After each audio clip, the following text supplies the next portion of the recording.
This video is about Section 3. Section 3 is all about assessment.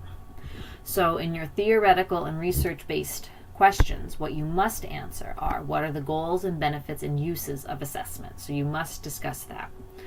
Why does effective assessment require collaboration with families and professional partners? So professional partners could be other educators. So for example, if we are in a kindergarten classroom and we are doing a diagnostic reading assessment to see how our kindergartners are progressing with reading, perhaps the classroom teacher would want to discuss the results of the results of the assessment with the paraeducator.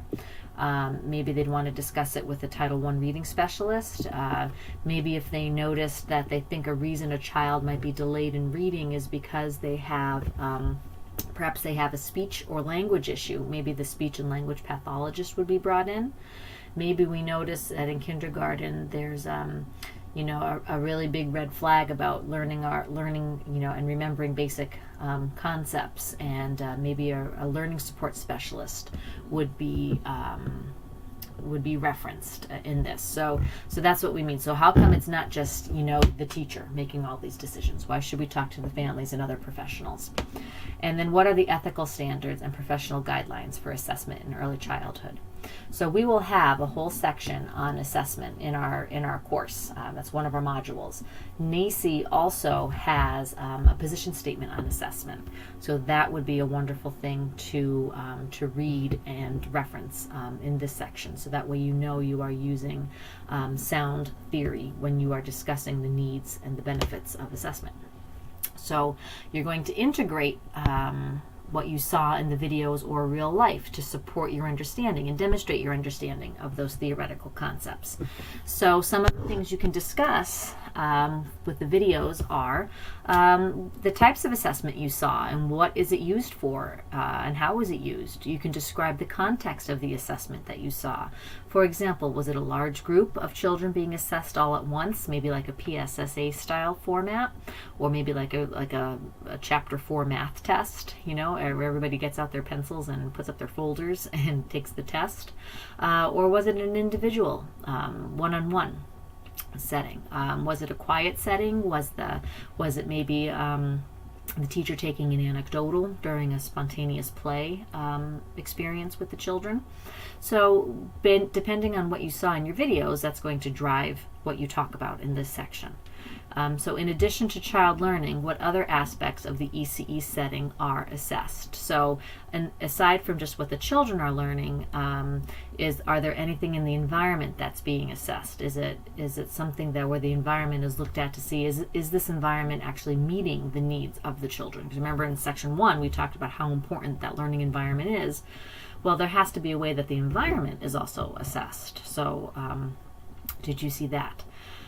Is assessment authentic, formative, or summative? So when you're discussing your videos, perhaps you can demonstrate your knowledge of those terms, whether you're seeing authentic assessment or formative or summative. How did you see the assessment connected to the goals, the curriculum, and the teaching strategies? How did the lead classroom teacher share or receive assessment information from the families or other professional colleagues, so the speech-language pathologist, the Title I reading teacher, the paraeducator? How were the ethical standards and professional guidelines for assessment in early childhood followed in the settings you visited or observed? And that's coming from ECE. So again, you're going to, once you read about assessment and you watch all the assessment resources, you can start to take notes as you're watching videos that might pertain to assessment. So that way, as you're watching a video, you're not just going to say, oh geez, I'm just going to watch this video and we'll see what sticks, we'll see what I get. The best thing to do is to watch a video perhaps with this document printed or on a screen next to you, and as you're watching the video you're kind of looking at the questions and you're seeing, can I use this video as an example to support my understanding of this concept? So it's much better to watch a video purposefully rather than trying to just reflect on all the videos you've watched this semester. And when you're citing a video, you should be able to include the age and the type of program that it is, and then include the website and the video name if it has one, where it came from. So if you're using those circle videos that I showed you, where you have to create that Google login and go in and watch that, you're going to reference that website and the activity by name, and the grade, and the age of the child.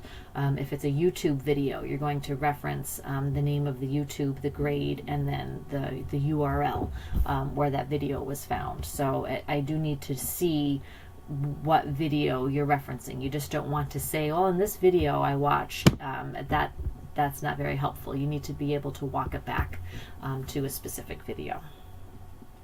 All right, stay tuned for section 4.